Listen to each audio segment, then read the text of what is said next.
Okay students, हमारा जो ऐसे है, this is probably our 7th और 8th ऐसे, violence is the last refuge of incompetent. इस टॉपिक को मैं उन्हीं को रिकमेंड करूंगा जिनकी नॉलेज है। ये ऐसा ऐसे नहीं है कोई पर्टिकुलर आपने स्ट्रक्चर उठाया और आप शुरू हो गए लिखना। इसके अंदर थोड़ी सी आपको एक्स्ट्रा नॉलेज चाहिए होती है। ठीक है, तो सबसे पहले इसके अंदर आप क्या लिखेंगे, इसकी आउटलाइन आप बनाएंगे। इसकी आउटलाइन किस तरीके से बनेगी, क्या क्या इसके अंदर चीजें ऐड करनी है, तो वो मैं आपको बताता चलूं। सबसे पहले आप अपने पास हेडिंग लगाओगे आउटलाइन। उसके बाद आप हेडिंग लगाओगे इंट्रोडक्शन की। इंट्रोडक्शन में आप थीसिस देना चाहें तो दें। उसके बाद आप ये बताएंगे डीकंस्ट्रक्टिंग डीकंस्ट्रक्टिंग टर्म इनकॉम्पिटेंसी। ठीक है, यहाँ पे क्योंकि एक टर्म उसने इनकॉम्पिटेंट के इस्तेमाल किए, तो पहले हम ये तो बताएं एग्जामिनर को कि हमारे नजदीक इनकॉम्पिटेंसी है क्या। फिर हम बताएंगे एडवर्स क्वालिटीज ऑफ इनकॉम्पिटेंट, कि इनकॉम्पिटेंट करता क्या है। और उसके बाद आ जाएंगे main arguments, examples that show violence is the last refuge of incompetent. ठीक है, ये मेन आर्ग्यूमेंट हो गया। फिर अगर आप चाहें तो आप इसके अंदर एक नैरेटिव डाल सकते हैं, some examples showing that competent person can bring peace in the world। ये टोटली ऑप्शनल है। ये सिर्फ यही है कि जिस स्टूडेंट की ग्रिप है वो बताना चाह रहे हैं कि जी मैं कर सकता हूँ ये, तो वो ये वाला पार्ट ऐड करे, वरना ये ऑप्शनल है। यहां तक जो आपने काम करना है ना पूरा, ये चीज है जो इंट्रो थीसिस कंस्ट्रक्ट करना, ये यहाँ आपका ऐसे खत्म हो जाएगा। ये वाला जो पार्ट है सिर्फ वही करे जिसको ग्रिप है। अच्छा जी, इस ऐसे का मतलब क्या है। इस ऐसे का मतलब ये है कि जो भी इनकॉम्पिटेंट बंदा है, इनकॉम्पिटेंट जो कि बाय फोर्स आया है, इनकॉम्पिटेंट वो है जिसका कोई मेरिट नहीं है, तो इस तरह का बंदा क्या करेगा। इस तरह का जो बंदा है वो हमेशा जब हारने लगेगा तो वो हमेशा वायलेंस की तरफ आ जाएगा। ठीक है, तो हम यहाँ पे बताएंगे कि जी इनकॉम्पिटेंसी से हमें क्या समझ में आता है। तो मैं तो इसमें सिंपल यही लिखता हूँ कि जी इनकॉम्पिटेंसी से मुझे समझ आता है कि जो शख्स मेरिट पर नहीं आया हो वो इनकॉम्पिटेंट है। ठीक है, आपने भी देखा होगा कि बहुत सारे ऐसे लोग हमारे मास्टर में एग्जिस्ट करते हैं जो कि पता नहीं कि उस सीट तक कैसे पहुंचे, या जो उन्होंने रुतबा हासिल किया दुनिया में हमें नहीं पता वो कैसे पहुंच गए, लेकिन हमें लगता है कि वो काम ही नहीं कर रहे, या उनके पास स्किल नहीं है। इतना बड़ा मिनिस्टर, इतना बड़ा डिप्टी मेयर होता है, लेकिन वो जो डिप्टी मेयर है वो साइन कर सकता है, सिर्फ वो पढ़ नहीं सकता चीजों को। तो हमें लगता है कि जी इनकॉम्पिटेंसी जो है वो दुनिया के अंदर ज्यादा है। तो हमने जब यहाँ पे अपने ऐसे को देखा कि जी हम इसका थीसिस देंगे, कि आप एग्री करेंगे इस पॉइंट से कि जी violence is the last refuge of incompetent, that's true. आपने इसको मान लिया। आपने फिर बताया कि इनकॉम्पिटेंट होता कौन है। अब जरा देखते हैं कि जी इनकॉम्पिटेंसी से मसला क्या आता है। एडवर्स, एडवर्स यानी कि बुरी क्वालिटीज। आए जरा देखें इनकी कौन कौन सी बुरी क्वालिटीज होती हैं। Number one, lack of rationality. What is rationality. ये जो सोचते हैं ना वो बड़ा रैंडम थॉट होता है इनका, बड़ा वेग कंसेप्ट होता है। ठीक है, अच्छा मैं इसकी ना एक मिसाल दूंगा आपको पूरी। इसी तरीके से इनके अंदर टॉलरेंस नहीं होता, इनटॉलरेंट होते हैं। ठीक है, आपने देखा होगा लोग ना बहुत जल्दी से गुस्से के अंदर आ जाते हैं। और ये ना डिस्टेंस फ्रॉम रिलीजन होता है इनका, चाहे कोई भी इनका रिलीजन होगा ना, ये उससे अपने एक डिस्टेंस बना के रखते हैं, ये रिलीजन को फॉलो नहीं करते। अब मैं आपको एक साइकिल समझाता हूं कि अगर आपके पास एक इनकॉम्पिटेंट बंदा यूनिवर्सिटी का वीसी बन जाए, यानी वाइस चांसलर बन जाए, तो होगा क्या। सही है? वो जो वीसी इनकॉम्पिटेंट किसी पॉलिटिकल उस पे आया होगा, तो वो अपने नीचे भी क्या लेकर आएगा, इनकॉम्पिटेंट लोग। क्योंकि बेटा इनका सबसे बड़ा डर क्या होता है, इनका सबसे बड़ा डर ये होता है कि अगर मैं कोई कॉम्पिटेंट बंदा ले आया तो ये मुझे सरपास कर देगा या ये मेरे खिलाफ ही हो जाएगा। ठीक है, तो ये लाते हैं इनकॉम्पिटेंट लोग। इनकॉम्पिटेंट लोग क्योंकि करप्शन में इन्वॉल्व होते हैं, इनको खुद कुछ आता नहीं है, रैशनल नहीं होते, तो ये जब करप्शन करते हैं तो ये सिस्टम को कॉम्प्रोमाइज कर देते हैं। मतलब कि पैसे देके पेपर पास करना, बच्चों से ब्राइब ले रहे हैं, और सिलेबस जो है वो कभी चेंज नहीं करेंगे, बोले जो चल रहा है चलने दो। रॉट लर्निंग होती है इसके अंदर, कोई डेवलपमेंट इनोवेशन क्रिएशन नहीं हो रही, क्योंकि आपने यूनिवर्सिटी का वाइस चांसलर जो लगाया है वो किसी पढ़े लिखे शख्स को नहीं लगाया, वो आया है पार्टी बेस पे। कि भाई लेट सपोज हम कहते हैं कि जी वो पीएमएलएन के किसी मिनिस्टर के साहबजादे हैं, वो किसी सीट पे बैठे, आपने उनको लगवा दी यूनिवर्सिटी का वीसी, या जो आपका गवर्नर बन रहा है, कोई सीएम बन रहा है, आपने उसके जान पहचान वालों को इस पोजीशन के ऊपर लगा दिया, और इसके अंदर पॉलिटिकल इन्फ्लुएंस होता है, जिसकी वजह से देखो एक इनकॉम्पिटेंट पर्सन जब सिस्टम में आ जाएगा तो पूरे सिस्टम को खराब कर देता है। बात समझ में आती है?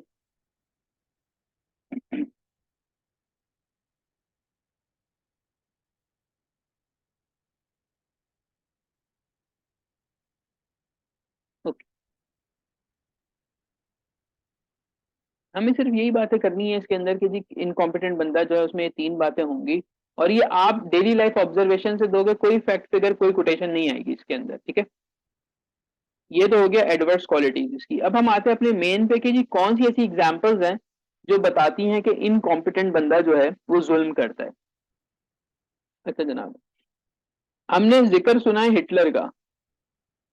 ठीक है, हिटलर को कहते हैं कि ही वॉज इनकॉम्पिटेंट। तो रीजन क्या था?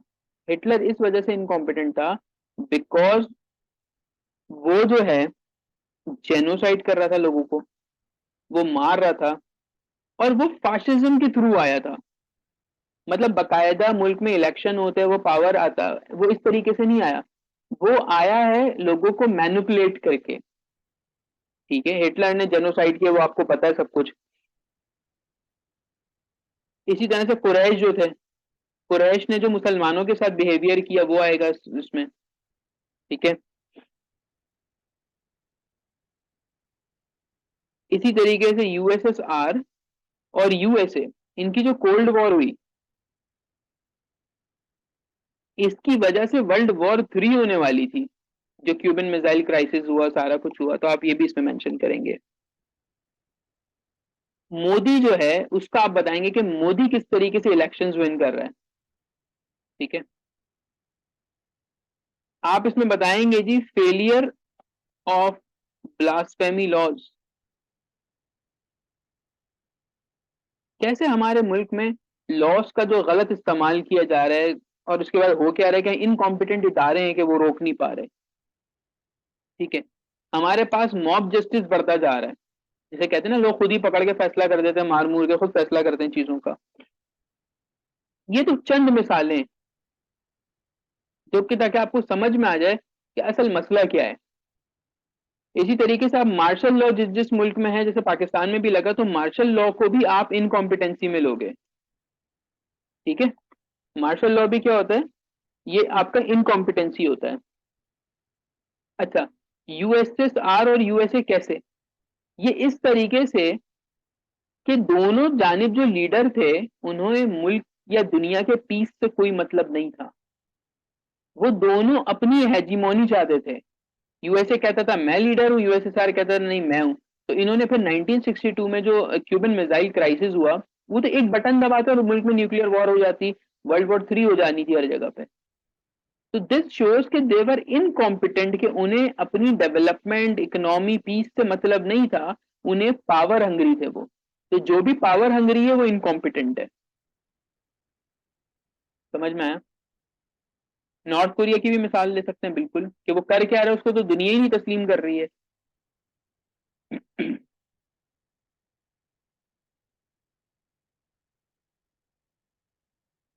क्लियर हुआ बेटा? और भी मिसालें जो आपके इर्द गिर्द मौजूद हैं, आप इसमें ये भी डाल सकते हैं कि जी एक नॉर्मल भी आप बात कर सकते हैं कि इनकॉम्पिटेंट जो टीचर है वो कैसे करते हैं, इनकॉम्पिटेंट जज जो है गलत फैसले करेगा। इसमें सिर्फ इतना आसान ऐसे है ये कि just you need examples, that's it. कोई फैक्ट फिगर कुछ भी नहीं आएगा, किसी किताब का रेफरेंस नहीं आएगा। मैंने यहाँ मेंशन कर दिया है कि बेटा अगर तुम्हें नॉलेज है, जिस तरह मैं बातें कर रहा हूँ उस तरह से तुम करके लिख सकते हो तो जाओ, वरना इसको स्किप कर देना इस टाइप को। ये ऐसी चीज है माजरत के साथ के रट्टा लगा के नहीं होगी ये। इसके लिए तुम्हें नॉलेज चाहिए, इसके लिए तुम्हें हिस्ट्री पता होनी चाहिए। ठीक है। और आप कैसे कैसे प्रूव कर सकते हो इसको? आप ऐसे प्रूव कर सकते हो कि जी आप पहले देखें, किसी मुल्क में मार्शल लॉ था, उसकी हालात खराब थे, अब वहां डेमोक्रेसी आ गई, मुल्क के हालात ठीक हो गए। ठीक है, आप ये लिखें वहां पे। इसी तरीके से और ऐसे कंट्रीज जो कि बिल्कुल ही डाउन पे चल रहे थे, वहां डेमोक्रेसी आई, वो ठीक होना शुरू हो गए। जहां जहां कॉम्पिटेंसी आई, ठीक है, आप ये मिसाल देंगे सिविल वॉर जो हुई अब्राहम लिंकन वाले दौर में यूएसए के अंदर 1865 में, तो उसमें क्या था, जो साउथ साइड थी आपकी वो इनकॉम्पिटेंट थी ना। वो क्या बोलते थे, नहीं जी एग्रीकल्चर करो, आप जो है स्लेव्स बनाओ, और ये वो इस तरह का सिलसिला था। एक इनकॉम्पिटेंसी शो की गई। इसमें मैं ईस्ट इंडिया कंपनी भी लगा सकता हूँ कि जब ईस्ट इंडिया कंपनी आई तो हमारे जो रूलर्स थे ना उस टाइम के, सब कॉन्टिनेंट के, वो इनकॉम्पिटेंट थे। बात समझ में आ रही है? तो जितने सब्जेक्ट्स तुमने पढ़े हैं तुम उसको यूज करो। अगर आप में से किसी का पोल साइंस है और उसने उसके अंदर प्लेटो के बारे में पढ़ा है, यस पाकिस्तान में मार्शल लॉ भी आ सकता है, प्लेटो के बारे में आपने पढ़ा, तो आप ये भी लिखोगे कि जब प्लेटो अपने दौर में, या एरिस्टोटल जो है, ये लोग कोई बातें करते थे तो इनकी जो हेड्स होते थे ना स्टेट्स के, वो इनको प्रिजन कर देते थे, इम्प्रिजन कर देते थे, जहर दे देंगे, मार देते थे, जुल्म करते थे, बिकॉज वो इनकॉम्पिटेंट थे, लेकिन ये तो कॉम्पिटेंट थे ना। फिर आप यहाँ पे टीटीपी का बताओगे, तालिबान का, तालिबान क्या कर रहे हैं जी? इनकॉम्पिटेंट है। ये कैसे आए? ये किसी इलेक्शन से आए? नहीं जी, ये तो बाय फोर्स आए। ये कैसे आए? बाय फोर्स आए ये। बात समझ में आ रही है?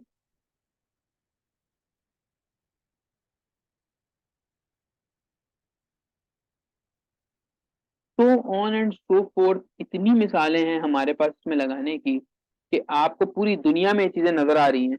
आप इसमें लगाइए और अपनी बात को प्रूव कर दें बस।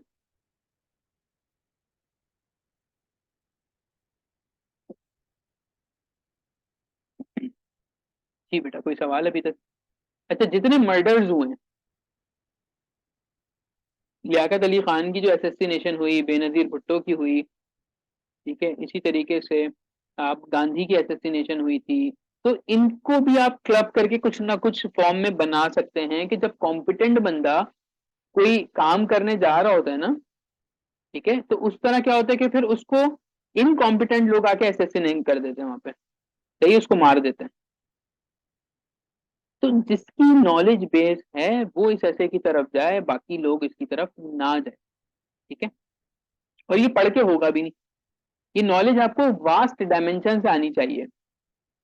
ये पॉइंट भी आप ऐड कर सकते हैं, कुछ एग्जांपल्स जो कि शो करती हैं कि सिर्फ कॉम्पिटेंट बंदा जो है वही मुल्क में तरक्की, वही दुनिया में पीस ला सकता है।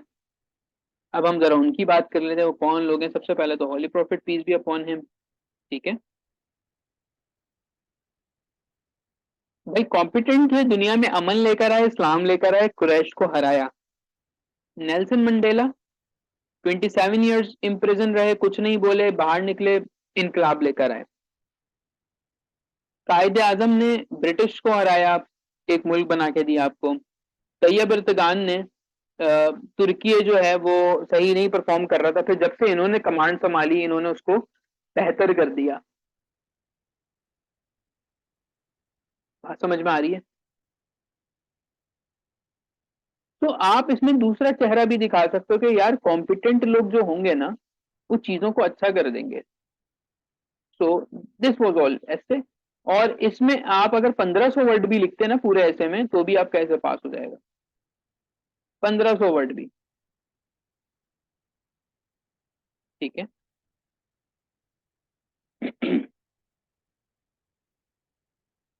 1500 इस तरह के जो भी ऐसे होंगे, कोटेशन बेस, हदीस, आयत, कोई ऐसी चीज भी आ जाती है ना आपके पास, तो उसके ऊपर अगर तुम आराम से 1500 वर्ड लिख पा रहे हो तो विच मीन्स के हो जाएगा वो सिलसिला तुम्हारा, क्योंकि इसमें तुम्हारे पास जगह ही नहीं है लिखने की, कोई और तुम साइड इसमें ऐड ही नहीं कर सकते।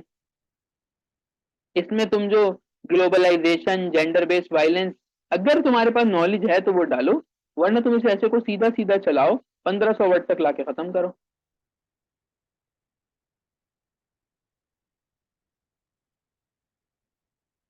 जी जनाब। कोई सवाल यहाँ तक?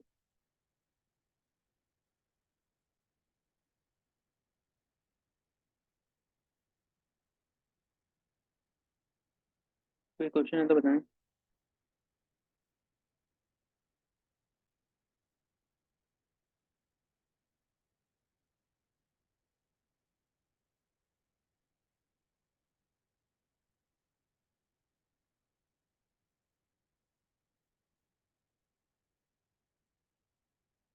जी बेटा, कोई क्वेश्चन है आप लोगों को तो पूछ लें।